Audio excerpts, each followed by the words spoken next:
Assalamualaikum warahmatullahi wabarakatuh.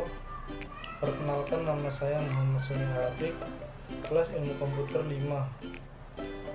Di sini saya ingin membuat video pembelajaran pada mata kuliah Bahasa Indonesia dengan membawakan materi tentang paragraf. Paragraf memiliki 5 poin penting yang harus kita pahami.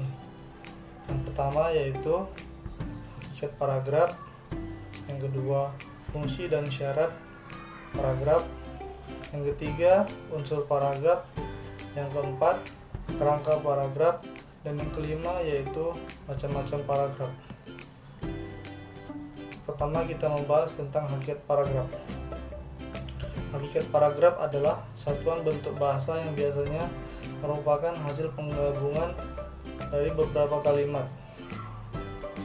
Salah satu kalimat pada paragraf disebut sebagai kalimat utama dan kalimat yang lainnya sebagai kalimat penjelas. Paragraf biasanya terdiri dari pikiran, gagasan, atau ide pokok yang dijelaskan dengan kalimat pendukung.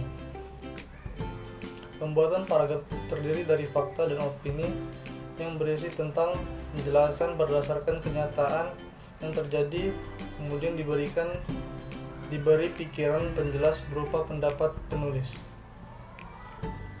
Yang kedua yaitu fungsi dan syarat paragraf. A. Fungsi pembentukan paragraf. Paragraf dibuat oleh pengarang tentunya memiliki beberapa fungsi yang akan memudahkan pengarang tersebut membuat tulisan. Adapun fungsi pembentukan paragraf dikemukakan sebagai berikut. Yang pertama yaitu menampung bagian kecil gagasan utama karangan. Yang kedua, memudahkan pemahaman jalan pikiran pengarang dengan cara memisahkan pikiran utama dari yang satu ke yang lain. Yang ketiga yaitu pengarang melahirkan pikiran secara sistematis. Yang keempat yaitu pembaca mudah mengikuti dan memahami alur pikiran pengarang. Yang kelima, membentuk penggalan-penggalan pikiran. Yang keenam, sebagai tanda pikiran baru dimulai pengarang. Dan yang terakhir yaitu memungkinkan perhentian lebih lama daripada akhir kalimat dan konsentrasi terhadap pikiran utama. Yang B, syarat-syarat pembentukan paragraf. Membuat paragraf terdapat syarat-syarat pembentukan paragraf agar mempermudah penulis dalam menuangkan ide dan gagasannya dalam penulisan paragraf. Adapun syarat-syarat pembentukan sebuah paragraf yaitu A. Kesatuan atau dalam satu paragraf hanya berisi satu pikiran utama. Yang B. Kepaduan atau hubungan antar kalimat dalam satu paragraf berkaitan. Yang C. Isinya relevan dengan karangan. Dan D. Pengembangan atau sebuah kalimat utama dalam sebuah paragraf dikembangkan dengan kalimat-kalimat penjelas. Yang ketiga yaitu kita bahas tentang unsur paragraf.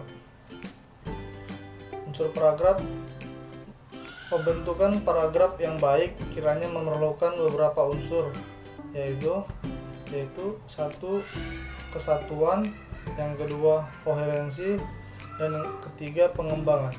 Pertama kita bahas tentang kesatuan.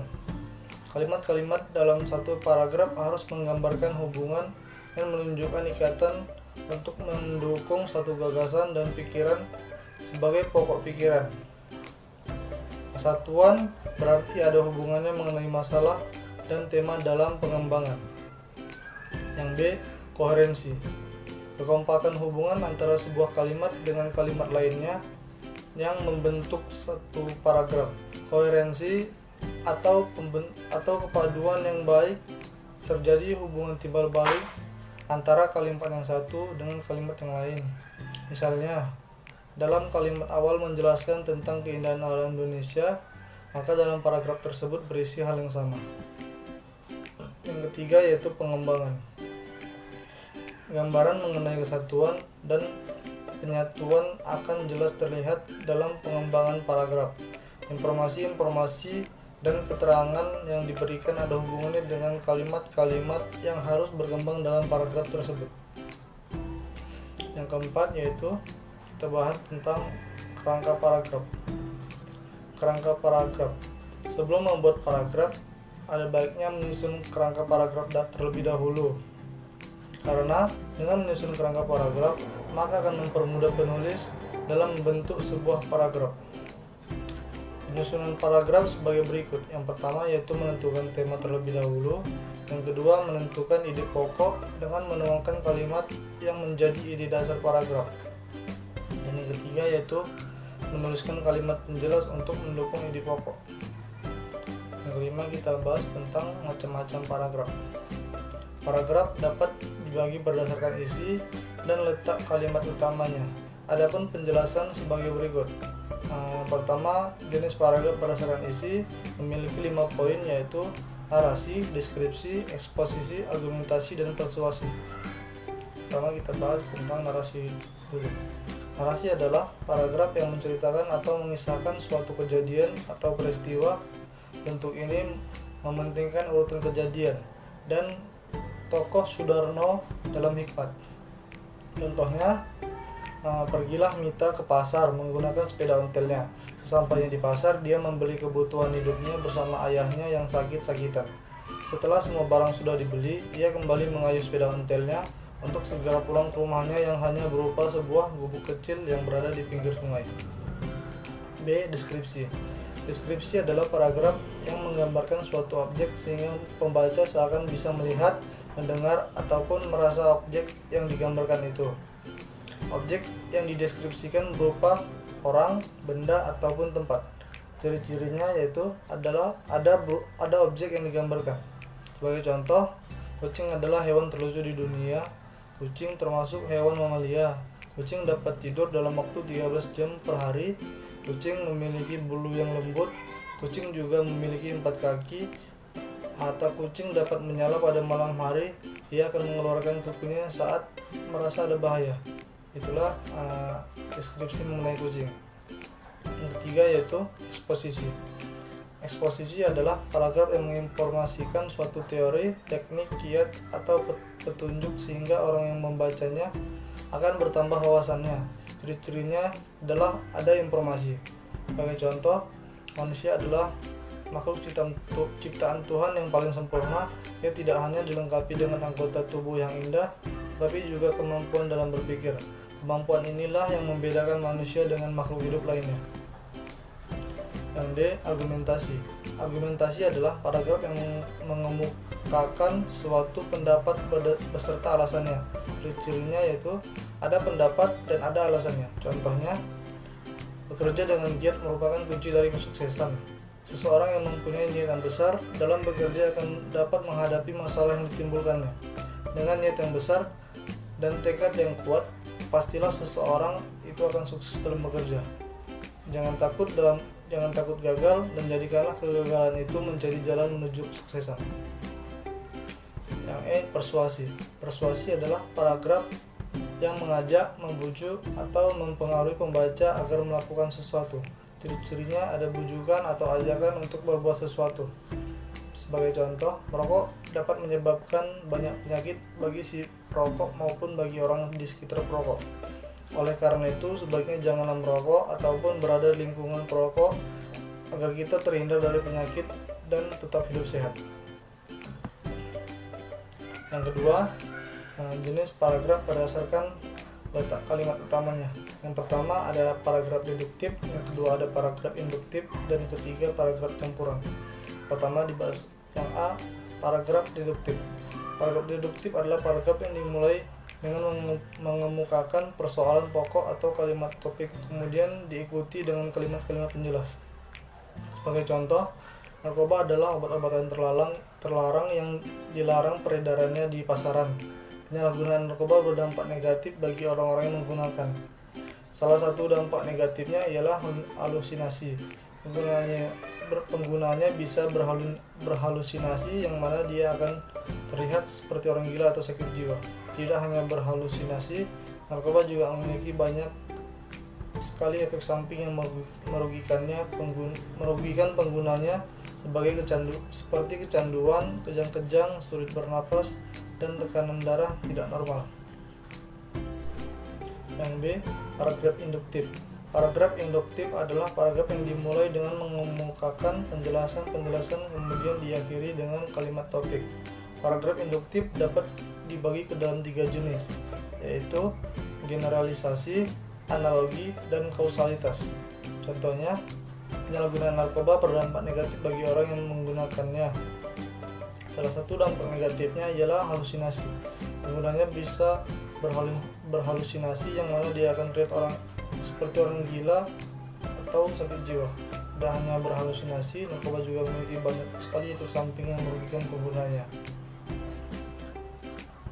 Yang ketiga yaitu paragraf campuran. Paragraf campuran adalah paragraf yang dimulai dengan mengemukakan persoalan pokok atau kalimat topik, kemudian diikuti kalimat-kalimat penjelas dan diakhiri dengan kalimat topik. Kalimat topik yang ada pada akhir paragraf merupakan penegasan dari awal paragraf. Contohnya sama seperti sebelumnya tentang narkoba, bahaya narkoba. Yang ketiga, kita akan bahas tentang paragraf berdasarkan fungsinya. Berdasarkan fungsinya, paragraf dapat dibedakan menjadi paragraf pembuka, paragraf penghubung, dan paragraf penutup. Yang pertama yaitu paragraf pembuka. Paragraf pembuka disebut juga paragraf pendahuluan. Paragraf ini berisi ancang-ancang atau arahan isi wacana. Sebagai contoh, Assalamualaikum warahmatullahi wabarakatuh. Yang saya hormati Bapak, Ibu, puji syukur atas kehadirat Tuhan Yang Maha Esa, karena atas berkah dan karunia-Nya kita semua masih bisa diberi kesempatan dan kesehatan untuk berkumpul di tempat ini guna melaksanakan tugas dan tanggung jawab kita sebagai siswa. Apabila sebagai pelajar atau siswa, yakni belajar dan menuntut ilmu. Yang B, paragraf pengembangan. Disebut paragraf pengembang karena paragraf ini berfungsi mengembangkan isi wacana. Isi wacana merupakan pengembangan ide-ide atau subtopik pembicaraan. Sebagai contoh, tidak semua bidang yang ada di dunia dapat dikuasai oleh seorang anak, seperti halnya lemari yang tidak dapat menampung semua benda yang ada. Orang tua atau guru sebaiknya mengarahkan untuk menguasai bidang yang anak itu sukai. Misalnya, jika sang anak menyukai bidang menulis, maka arahkanlah anak tersebut ke bidang tersebut. Siapa tahu suatu hari nanti sang anak bisa menjadi penulis, sastrawan, ataupun wartawan. Yang ketiga yaitu paragraf penutup. Paragraf penutup adalah paragraf yang mengakhiri sebuah uraian, bisa mengandung bermacam-macam maksud atau isi, seperti kesimpulan, uraian, saran atau harapan, penegasan kritikan, dan rangkuman isi uraian atau resume.